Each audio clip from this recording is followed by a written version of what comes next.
नमस्कार प्यारे बच्चों। तो आज हम पार्ट 3 शुरू करेंगे। पार्ट का नाम है बस की यात्रा।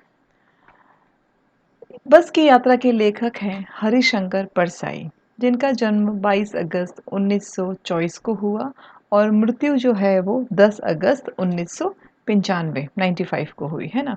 तो इस पार्ट में क्या है, बस की यात्रा। बस की यात्रा में क्या है कि कैसे कोई प्राइवेट कंपनियां जो है वो बस को ठीक नहीं करवाती और वो चाहती है कि ज़्यादा से ज़्यादा पैसेंजर, ज़्यादा से ज़्यादा यात्री उस बस में बैठे।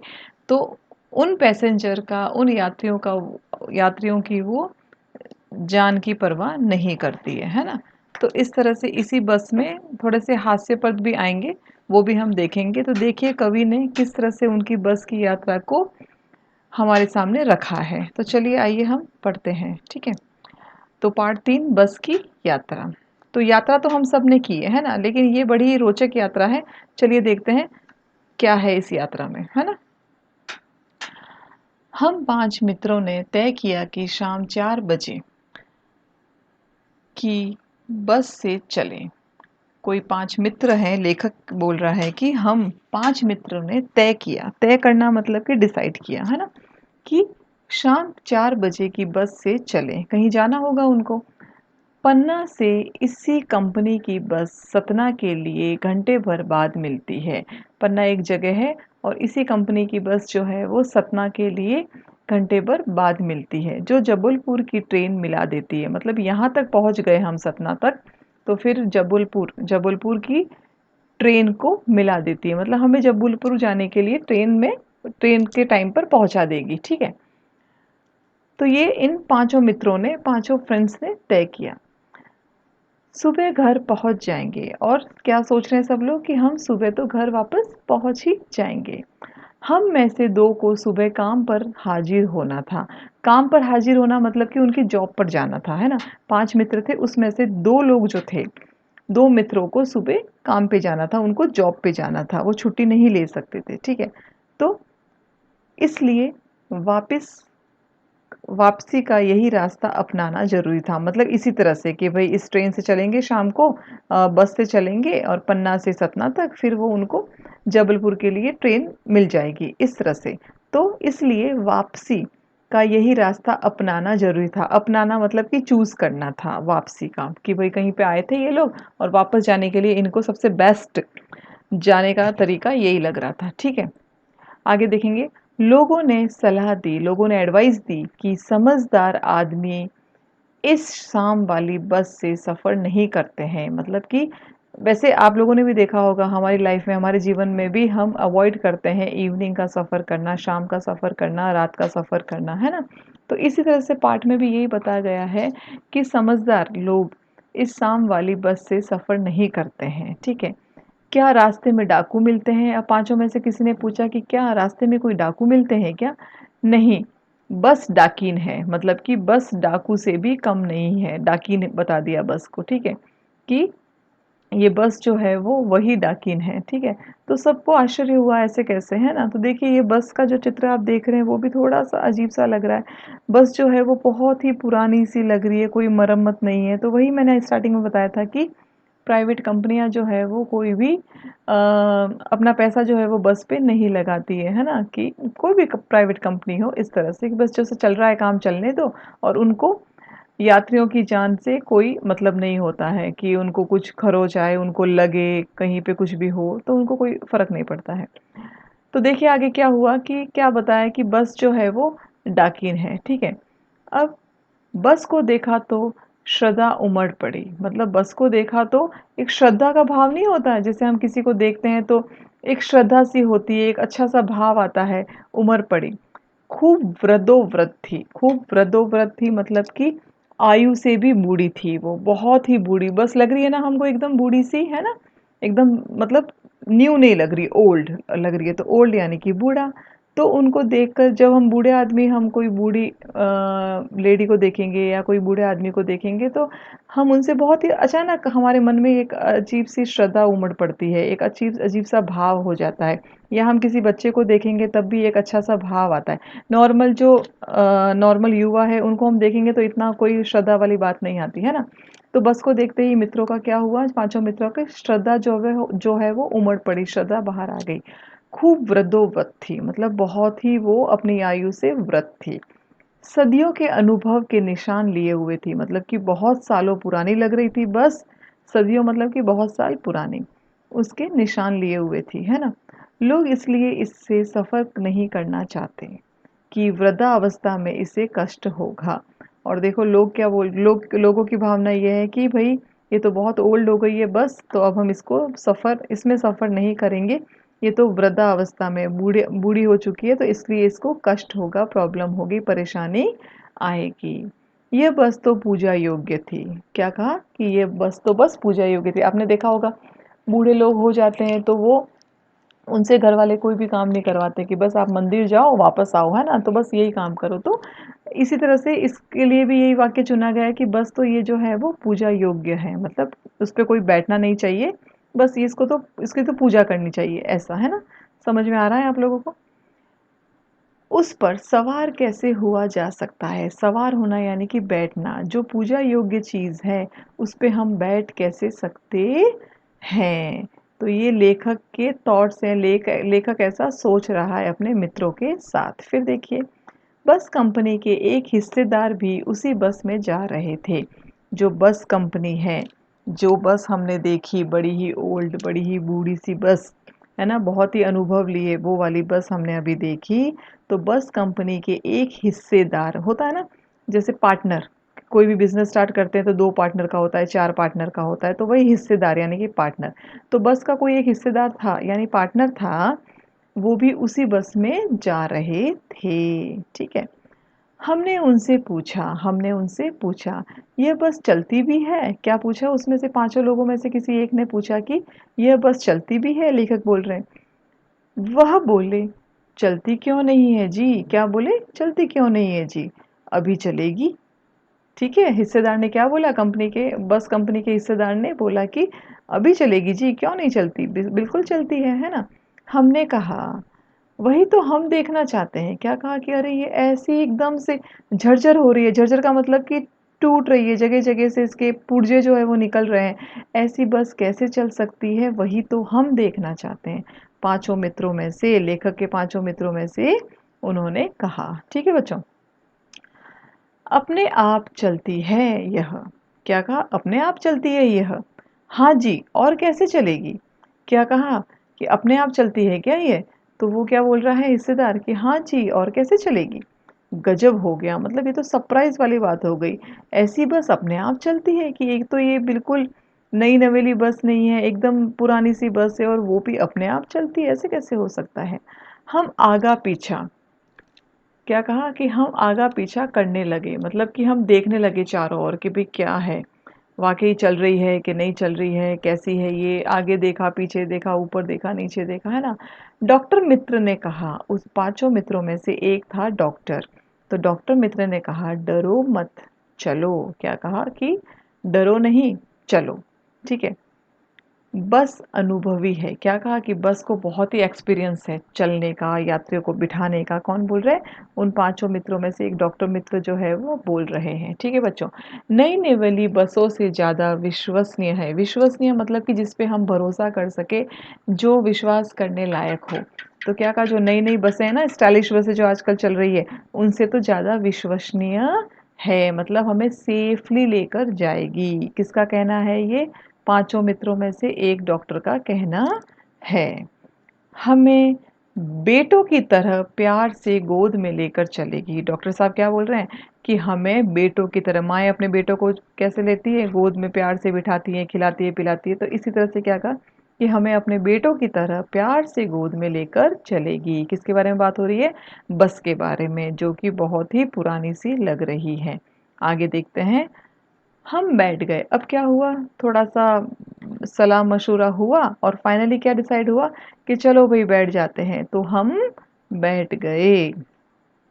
जो छोड़ने आए थे, हम कहीं जाते हैं तो हमें सी ऑफ करने आते हैं लोग, है ना? हमारे घर वाले हो, आस-पास वाले हो, हमारे मित्र हो, जो भी हमारे चाहने वाले हैं वो हमें छोड़ने आते हैं। तो जो छोड़ने आए थे, वे इस तरह से देख रहे थे जैसे अंतिम विदा ले रहे हो। उनको क्या लगा? उन्होंने तो पहले ही मना किया था कि भाई ऐसी बस में शाम को इस बस में नहीं जाना है, लेकिन इन लोगों को जाना था, 2 को सुबह जल्दी ऑफिस जाना था, है ना? तो बात ये हुई थी स्टार्टिंग में।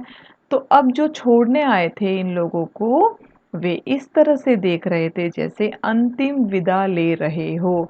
जैसे होता है ना कि बस अब पता नहीं कब मिलेंगे, तो अंतिम बार देख रहे हैं, क्योंकि उनके मन में कहीं न कहीं, मन के कोने में कहीं न कहीं एक डर छुपा था कि पता नहीं बस से कुछ अनहोनी ना हो जाए, है ना? तो अंतिम विदा ले रहे हो, उनकी आंखें कह रही थी। अब उनकी आंखें जो है वो क्या कह रही थी, आना जाना तो लगा ही रहता है। क्या बोल रही है उनकी आंखें, कि आना जाना तो लगा ही रहता है। आया है सो जाएगा, राजा रंक फकीर। अब देखो वो जो सी ऑफ करने वाले लोग आए थे वो कितना सोच रहे हैं कि हम बस इनको आखिरी बार देख रहे हैं, फिर अपने आप को बहला रहे हैं, अपने मन में ही बातें कर रहे हैं। आंखें जैसे उनकी बोल रही है कि आना जाना तो लगा ही रहता है, जो आया है वो जाएगा, है ना? ये तो सच है। राजा हो, रंक यानी कि जो मांगने वाले लोग जो होते हैं, जो गरीब लोग होते हैं, वो राजा रंक दोनों एक दूसरे का क्या है, विलोम शब्द है। और फ़कीर हो, चाहे वो फ़कीर हो, है ना? वो भी माँगने वाले हैं जो, उसी को बोला जाता है। तो चाहे राजा हो, रंक हो, फ़कीर हो, जो आया है वो तो एक दिन जाएगा ही। ये तो सच बोल रहे थे, लेकिन उस टाइम उनको बहुत ही ऐसे मन में लग रहा था कि अरे ये क्या होने वाला है? कैसे जाएँगे ये लोग उस बस में? आगे देखते हैं।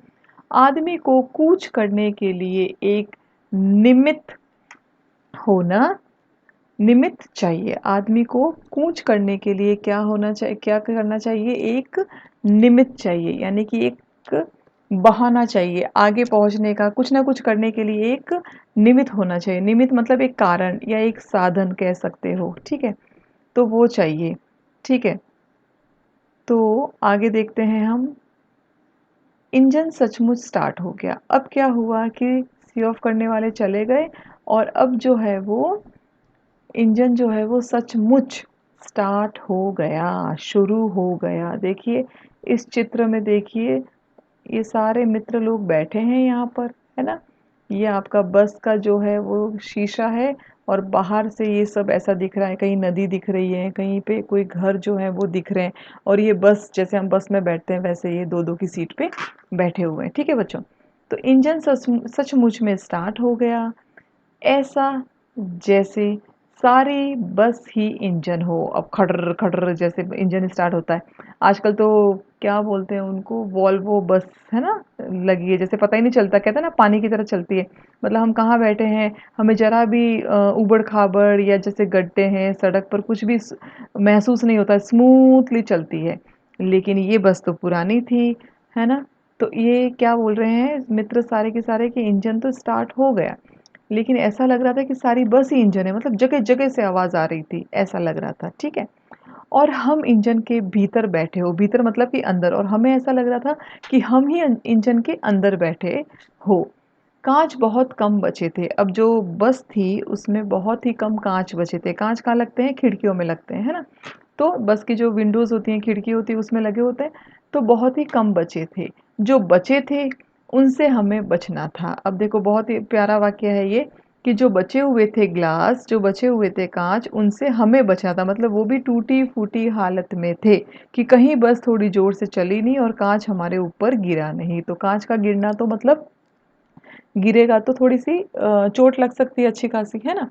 तो क्या बोल रहे हैं लेखक, कि जो बचे हुए काँच थे उनको हमसे बचना था, उन्हें हमें उनसे बचना था, ठीक है बच्चों?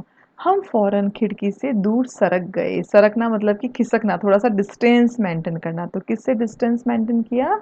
जो टूटे-फूटे काँच की खिड़कियाँ थी उनसे डिस्टेंस मेंटेन कर लिया बच्चों ने, ठीक है? तो हम वहाँ सरक गए। इंजन चल रहा था। अब क्या हुआ, धीरे-धीरे, धीरे-धीरे इंजन जो है वो चल रहा था। ठीक है बच्चों? हमें लगा हमें लग रहा था कि हमारी सीट के नीचे ही इंजन है, और हमें क्या लग रहा था, जैसे ये देखो ये लोग बैठे हुए हैं, तो पूरी बस में ही लग रहा था कि यहाँ पे इंजन है, यहाँ पे इंजन है, क्योंकि आवाज़ ही ऐसी आ रही थी, है ना? इस तरह से। तो इनको लगा, मित्रों को लगा कि हमारी सीट के नीचे ही क्या है, इंजन है, ऐसे। ठीक है बच्चों? आगे देखेंगे हम। तो ये देखा आपने चित्र, कि कैसे ये लोग बैठे हैं बस में। आगे देखो, बस सचमुच चल पड़ी। अब इंजन स्टार्ट होने के बाद में दूसरा स्टेप क्या होता है? बस का चलना।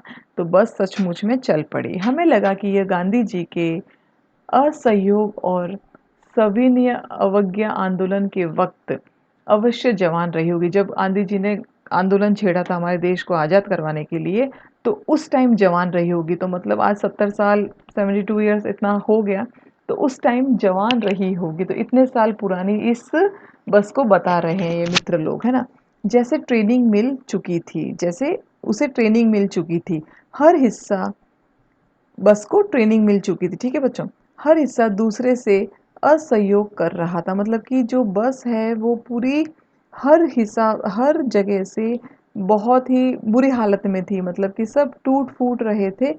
तो हर हिस्सा जो होता है ना, एक से एक जुड़ा हुआ होता है। कोई भी आप इंस्ट्रूमेंट ले लो या कोई भी बस ले लो, तो जैसे खिड़कियां हैं तो एक रबड़ की प्लेट, एक रबड़ का क्या बोलोगे आप, एक पूरा चारों ओर बना हुआ होता है, उसमें शीशा लगा हुआ होता है। हैंडल जो होते हैं वो सीट में ऊपर जो हैंडल होते हैं वो जो टॉप होता है उससे जुड़ा हुआ रहता है। तो यहाँ बस का जुड़ा हुआ नहीं, वहाँ सारे पुर्जे जो है असहयोग कर रहे थे, एक दूसरे से असहयोग कर रहे थे, मतलब कि निकले हुए थे। ठीक है बच्चों? पूरी बस सविनय अवज्ञा आंदोलन के दौर से गुजर रही थी। मतलब कि सारी पूरी की पूरी बस जो है वो सविज्ञा आंदोलन के दौर से गुजर रही थी कि कोई किसी की हेल्प नहीं करेगा। ठीक है बच्चों? अब हम आगे देखते हैं। कभी लगता सीट बॉडी को छोड़कर आगे निकल रही है, कभी-कभी क्या लगता है कि जो सीट जो है वो बॉडी को छोड़कर आगे निकल रही है। कभी लगता कि सीट को छोड़कर बॉडी आगे भागी जा रही है, ठीक है? 8-10 मील चलने पर मतलब कि जैसे-जैसे बस चल रही है वैसे-वैसे सीट, बॉडी सब आगे-आगे, इधर-उधर खसक रही है, खिसक रही है, ठीक है? 8-10 मील चलने पर सारे भेदभाव मिट गए। मतलब कि वो बॉडी बोल रही है बस की कि मैं आगे जाऊंगी, सीट बोल रही है कि नहीं मैं आगे जाऊंगी, है ना? पैसेंजर जो बैठे हुए हैं, जो यात्री बैठे हुए हैं, वो भी आगे आगे खिसक रहे होंगे इस तरह से, है ना? किसको पकड़ेंगे? वहाँ कोई आई थिंक हैंडल वगैरह भी नहीं होगा पकड़ने का। तो सब आगे आगे की जाने की होड़ में लग रहे हैं। लेकिन कुछ मील चलने के बाद क्या हुआ? सारे भेदभाव मिट गए। यह समझ नहीं आ रहा था कि सीट पर हम बैठे हैं या सीट हम पर बैठी है, ठीक है? मतलब कि थोड़ी स्पीड पकड़ी गाड़ी ने तो सब के सब नीचे आ गए। मतलब कि सब मिक्स हो गए एक दूसरे पर। तो सीट जो थी वो उन मित्रों के ऊपर बैठ गई, आधे मित्र सीट पे बैठे हैं, आधी सीट जो है वो टूट फूट के मित्रों के ऊपर गिर गई, ऐसा लग रहा था। ऐसा हो गया कुछ टाइम बाद में, थोड़ी सी बस आगे चलने पर। तो अब कोई भेदभाव नहीं, सब एक जगह बैठे हैं। ठीक है बच्चों? एकाएक बस रुक गई। अब एकाएक मतलब सडनली एकदम से बस रुक गई। मालूम हुआ कि पेट्रोल की टंकी में छेद हो गया। अब जो बस में, वाहन में जो पेट्रोल की टंकी होती है उसमें क्या हो गया बच्चों? छेद हो गया है, यानी कि होल हो गया है। होल हो गया तो क्या होगा? ऑफ कोर्स पेट्रोल की टंकी में हुआ तो पेट्रोल बाहर आएगा। तो ड्राइवर ने बाल्टी में पेट्रोल निकाल कर, अब ड्राइवर साहब ने क्या किया? बाल्टी में, बाल्टी बाल्टी होगी बस के अंदर, तो उसमें पेट्रोल निकाल कर उसे बगल में रखा। बगल में मतलब कि पास में रखा और नली डालकर इंजन में भेजने लगा। वो खुद डॉक्टर बन गए, है ना? तो क्या किया? एक कोई नली ली और उसको उसमें बाल्टी में डालकर और इंजन में भेजने लगा। अब मैं उम्मीद कर रहा था कि थोड़ी देर बाद बस कंपनी के हिस्सेदार इंजन को निकाल कर गोदी में रख लेंगे। मतलब कि वो गाड़ी, बस जो है वो इतनी उछल रही थी, इस तरह से चल रही थी कि इन लोगों को लगा कि थोड़ी देर बाद में क्या निकलने वाला है? बस का इंजन। और जो हिस्सेदार वाले जो पार्टनर साहब भी बैठे हैं बस में, वो इंजन को अपनी गोदी में रख लेंगे, क्योंकि ये लोग ऐसे ही कर रहे थे। मतलब उन्होंने कितना बड़ा ऐसा काम कर दिया कि एक बाल्टी में पेट्रोल ले लिया। कितना हार्मफुल होता है पेट्रोल को इस तरह से रखना। और पाइप डाल दी उसमें और वो डायरेक्ट इंजन को भेजने लगे। तो सोच रहे हैं ये लोग सारे के सारे कि इस बार इंजन निकलेगा तो ये लोग गोदी में लेकर बैठ जाएंगे, लेकिन बस चलाएंगे, ठीक है, इस टाइप से। और उसे नली से पेट्रोल पिलाएंगे और इंजन को गोदी में लेकर बैठ जाएंगे और फिर नली से पेट्रोल पिलाएंगे। जैसे माँ के मुंह में दूध की शीशी लगाती है, जैसे माँ जो है वो बच्चे के मुंह में क्या लगाती है? दूध की बॉटल, शीशी, है ना, लगाती है। वैसे ये इंजन को भी पेट्रोल इसी तरह से पिलाएंगे। ठीक है बच्चों? समझ में आया? बस की रफ्तार अब 15-20 मील हो गई थी। अब बस की रफ्तार जो है, रफ्तार मतलब कि स्पीड, 15-20 मील हो गई थी। मतलब इतना हो गया था, ठीक है ना। आगे आगे चल रही है, धीरे धीरे बस अब स्पीड पकड़ रही है। मुझे उसके किसी हिस्से पर भरोसा नहीं था, है ना। लेखक बोल रहे हैं कि मुझे उसके किसी हिस्से पर भरोसा नहीं था। ब्रेक फेल हो सकता था, ऑफ कोर्स हो सकता था, है ना। कोई दुर्घटना भी घट सकती थी। स्टेयरिंग टूट सकता था, और जो स्टेयरिंग होता है जो मोड़ने वाला, है ना, जो उसको पकड़ कर बस ड्राइवर चलाता है राउंड सा, तो वो स्टेयरिंग भी टूट सकता था। प्रकृति के दृश्य बहुत लुभावने थे। लुभावना मतलब कि मन को लुभावने वाला, मन को अच्छा लगने वाला। प्रकृति यानी कि नेचर। तो खिड़की से बाहर अगर आप देखोगे तो पेड़ पौधे दिखेंगे, कहीं झरने दिखेंगे, कहीं कुछ नदियाँ, इस तरह से पहाड़, ये सब। तो ये सब क्या है, फूल फल, ये सब। तो ये सारे प्रकृति के बहुत ही लुभावने दृश्य थे, यानी कि सीन बहुत अच्छे थे। हम भी जब यात्रा करते हैं तो अच्छा लगता है ना हमको खिड़की से बाहर देखना। तो ऐसे ही कवि को भी बहुत अच्छा, सॉरी, लेखक को भी बहुत अच्छा लग रहा था। दोनों तरफ हरे भरे पेड़ थे, और दोनों साइड में देखने पर लगता था कि हरे भरे पेड़ है, ठीक है। आगे देखेंगे, जिन पर पक्षी बैठे थे, और पक्षी जो है वो पेड़ों पर बैठे थे, है ना। मैं हर पेड़ को अपना दुश्मन समझता रहा था, और फिर वो हर पेड़ को अपना दुश्मन समझ रहा था। जो भी पेड़ आता डर लगता कि इससे बस टकराएगी, कभी इससे टकराएगी। ऑफ कोर्स बस उसी कंडीशन में थी कि ये लोग बैठे हुए लेखक जो है वो डर रहे थे कि इस ये पेड़ मेरा दुश्मन हो सकता है, कि शायद इससे टकरा जाए, अरे बस इससे टकरा जाएगी। तो ऐसा उनके मन में चल रहा था। वह निकल जाता तो दूसरे पेड़ का इंतजार करता, चलो थैंक गॉड एक पेड़ तो निकल गया, अब नेक्स्ट आता, फिर वो वापस डरता लेखक, है ना। इस तरह से चल रहा था उनका। झील दिखती तो सोचता कि बस इसमें बस गोता लगा जाएगी, और कभी झील दिखती पानी की तो उसको लगता कि कहीं बस इसमें गोता ना लगा ले, मतलब डर लग रहा है लेखक को। एकाएक फिर बस रुकी, और एकदम से फिर बस जो है वो रुकी। अब क्या हुआ देखते हैं। ड्राइवर ने तरह तरह की तरकीबें की, मतलब कि कुछ जुगाड़ लगाया ड्राइवर ने, है ना। पर वह नहीं चली, वह नहीं चली, ठीक है। कौन नहीं चली, बस नहीं चली, ठीक है। इतना समझ में आ रहा है आपको। अब जो है हम देखेंगे, सविनय अवज्ञा आंदोलन शुरू हो गया। सविनय मतलब कि विनय पूर्वक, सविनय मतलब कि हम विनय पूर्वक बड़ी ही सरलता से, अवज्ञा आंदोलन मतलब कि आज्ञा न मानना, अवज्ञा आंदोलन मतलब कि आज्ञा न मानना, ठीक है बच्चों। ये आंदोलन शुरू हो गया, मतलब विनय पूर्वक, बड़ी ही साधारण सरलता से विनय पूर्वक अवज्ञा आंदोलन शुरू हो गया, मतलब बात नहीं मान रही है बस। कंपनी के हिस्सेदार कह रहे थे, अब देखो पार्टनर जी क्या बोलेंगे।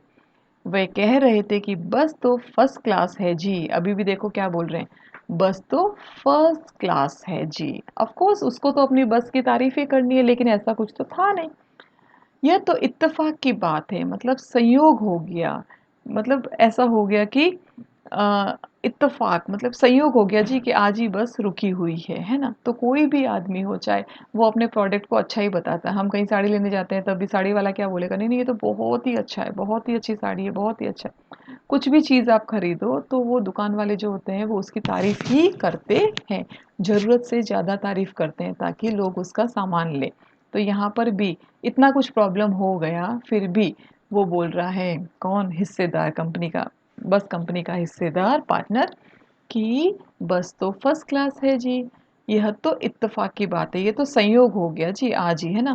क्षीण चांदनी में वृक्षों की छाया के नीचे वह बस बड़ी दयनीय लग रही थी, मतलब हल्की हल्की चांदनी में वृक्षों की छाया के नीचे बस बड़ी ही दयनीय लग रही थी, मतलब उस पे दया सी आ रही थी, ऐसे मतलब बड़ी ऐसे खड़ी थी। लगता जैसे कोई वृद्धा थक कर बैठ गई हो, और जैसे कोई बूढ़ी बूढ़ी अम्मा जो होती है, बूढ़ी जो होती है, वो वृद्धा थक कर बैठ गई हो, है ना। हमें गलानी हो रही थी, मतलब हमें अफसोस हो रहा था कि बेचारी पर लद कर हम चले आ रहे हैं, कि बेचारी बस पर हम लद कर मतलब कि बैठ कर चले आ रहे हैं। अगर इसका प्राणात हो गया तो हम, अगर इसका प्राणात हो गया, प्राणात का मतलब होता है प्रस्थान या मरना, मृत्यु, है ना।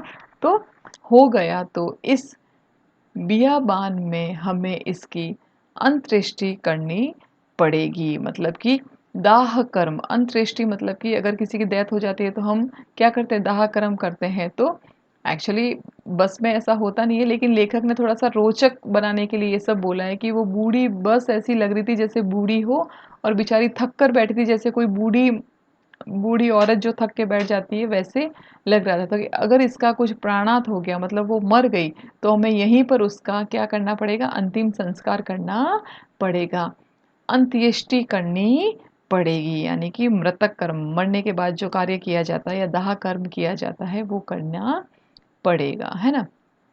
फिर देखो क्या होता है आगे। हिस्सेदार साहब ने इंजन खोला। अब भाई साहब क्या कर रहे हैं, वो हिस्सेदार साहब इंजन खोला और कुछ सुधारा और कुछ उसमें सुधार किया। बस आगे चली। अब वापस जो है वो बस चली। उसकी चाल और कम हो गई, मतलब उसकी स्पीड जो है वो बस की कम हो गई, क्योंकि बस तो खराब ही थी, है ना, चलने लायक थी नहीं वो। तो ये लोग सब जुगाड़ वगैरह करके ही चला रहे थे। धीरे धीरे वृद्धा की आंखों की ज्योति जाने लगी, मतलब कि क्या हो गया कि जो हेडलाइट्स वगैरह जो होती है उसकी ज्योति, उसकी लाइट्स जो है वो जाने लगी। यहाँ वृद्धा किसको कहा गया है, आपकी बस को, ठीक है ना, यहाँ कोई लेडी की बात नहीं हो रही है। किसको कहा गया है, बस को। चांदनी में रास्ता टटोल कर वह रेंग रही थी, मतलब कि धीरे धीरे चांदनी जो आ रही थी, नेचुरल चांदनी, उसमें रास्ता टटोल कर, रास्ता टटोलना मतलब कि खोजना, वह रेंग रही थी। रेंगना मतलब कि धीरे धीरे चलना। आगे या पीछे से कोई गाड़ी आती दिखती तो वह एकदम किनारा हो जाती। और जो एक्चुअली वो अपने आप नहीं हो रही है, वो तो ड्राइवर कर रहा है, लेकिन लेखक ने रोचक बनाई है लाइनें। तो बोला कि जैसे ही कोई गाड़ी आगे से या पीछे से आती तो वो एकदम से किनारा हो जाती और कहती निकल जाओ बेटी।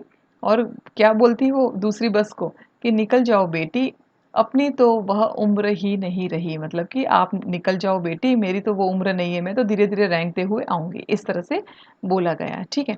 एक पुलिया के ऊपर पहुंचते ही थे कि, मतलब पहुंचने वाले ही थे, पहुंचे ही थे, पहुंच गए थे। एक पुलिया के ऊपर पहुंचे ही थे कि एक टायर फिस करके बैठ गया, मतलब कि टायर जो है वो फिस हो गया, ठीक है ना। आगे देखो, वह बहुत ज़ोर से हिलकर थम गई। अब जब टायर उसका जो है वो अ, उड़ गया, तो क्या हो गया कि वो फिस करके थम गई, मतलब टायर पंचर होना जिसको बोलते हैं, फिस करके आवाज़ आती है ना, तो वो एकदम से हिलकर थम गई, मतलब वहीं पे जाम हो गई, खड़ी हो गई। अगर स्पीड में होती तो उछल कर नाले में गिर जाती, और अगर गाड़ी बस जो है वो स्पीड में होती तो हम लोग उछल कर नाले में गिर जाते। मैंने उस कंपनी के हिस्सेदार की तरफ पहली बार श्रद्धा भाव से देखा। श्रद्धा भाव से मतलब कि ओ माय गॉड, बेचारा अब क्या बोलेगा ये, बस के तो मतलब बुरी हालत हो रही है बस की, लेकिन फिर भी वो हार नहीं मान रहा है। तो उससे देखा, वह टायरों की हालत जानते हैं, वह टायरों की हालत जानते हैं, फिर भी जान हथेली में लेकर इसी बस में सफ़र कर रहे हैं। मतलब कि चलो, जो पैसेंजर्स बैठे हैं, यात्री बैठे हैं, उनको तो शायद पता नहीं होगा कि टायर, कौन ध्यान देता है टायरों पे, है ना, ठीक है। वो बस की बॉडी से ऐसे लग रहा था कि हाँ, बस में जान नहीं है, लेकिन टायरों में भी जान नहीं थी। लेकिन जो हिस्सेदार था, जो कंपनी का पार्टनर था, उसको तो पता था। तो वो पता था उसको कि भाई टायरों में बिल्कुल जान नहीं है, फिर भी वो सफ़र कर रहा है, जान हथेली में लेना, मतलब कि कभी भी मौत आ जाए उसकी परवाह न करना, जान हथेली में लेकर बस में सफ़र कर रहे हैं, ठीक है। आगे देखो, उत्सर्ग की ऐसी भावना दुर्लभ है, मतलब कि इस तरह से सोचना बहुत ही दुर्लभ है। सोचा इस आदमी के साहस और बलिदान भावना का सही उपयोग नहीं हो रहा है। इस आदमी के साहस, मतलब कि जो साहस है उसमें कि ऐसी बस में सवारी करना, और बलिदान का, अगर कुछ हो जाए तो बलिदान की भावना का सही उपयोग नहीं हो रहा है। इसे तो किसी क्रांतिकारी आंदोलन का नेता होना चाहिए था। क्या बोल रहे हैं वो लेखक, क्या बोल रहे हैं कि इस ये जो अपने आप को बलिदान देने के लिए तुला हुआ है इस बस में बैठकर अपनी जान हथेली पे लेकर, तो ऐसे ही उसको अगर अपनी जान के साथ खेलना है तो किसी क्या बोलते हैं उसको, किसी क्रांतिकारी आंदोलन का नेता होना चाहिए था। अगर बस नाले में गिर पड़ती तो, अगर बस नाले में गिर पड़ती और हम सब मर जाते तो देवता बाहें फसारे, मतलब कि पूरा हाथ जिसको हम फैला देते हैं ना वो, तो देवता बाहें फसारे हुए, पूरा हाथ, जैसे आप अपने हाथ खोलो पूरे, तो बाहें उसको बोलते हैं, बाहें फसारना, पूरे हाथों को खोलना, है ना। उसका इंतज़ार करते और क्या बोलते कि अगर हम मर जाते तो देवता उसका इंतज़ार करते और कहते वह महान आदमी आ रहा है और क्या बोलते हैं कि वह महान आदमी आ रहा है। किसके बारे में बात हो रही है? उसके हिस्सेदार के बारे में, बस कंपनी के हिस्सेदार के बारे में कि वो महान आदमी आ रहा है जिसने एक टायर के लिए प्राण दे दिए। मतलब टायर नया नहीं लगवाया लेकिन एक टायर के लिए अपने प्राण दे दिए। वो जानता था कि टायर खराब है लेकिन उसने अपने प्राण दे दिए। मर गया पर टायर नहीं बदला। मतलब देवता ऐसा सोचते, ऐसा करते, है ना? आगे देखो, ये लेखक की थोड़ा सा इंटरेस्टिंग बनाने के लिए ऐसी पंक्तियां दी गई है। दूसरा घिसा टायर लगाकर फिर बस चली। अब नेक्स्ट टाइम वापस कुछ होगा, है ना?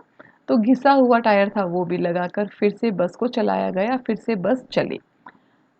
अब हमने वक्त पर पन्ना पहुंचने की उम्मीद छोड़ दी थी। मतलब इतने सारे उन्होंने सारा सब कुछ देखा बस के साथ में, ड्राइवर कुछ कर रहा है, वो क्या बोलते हैं उसको, पार्टनर जो है, हिस्सेदार है, वो कुछ कर रहा है, जैसे तैसे वो बस को चला रहे हैं, बस रुक रही है। तो उन्होंने सोचा कि अब हमने वक्त पर पन्ना पहुंचने की उम्मीद छोड़ दी थी कि छोड़ो अभी तो हम पन्ना नहीं पहुंच पाएंगे।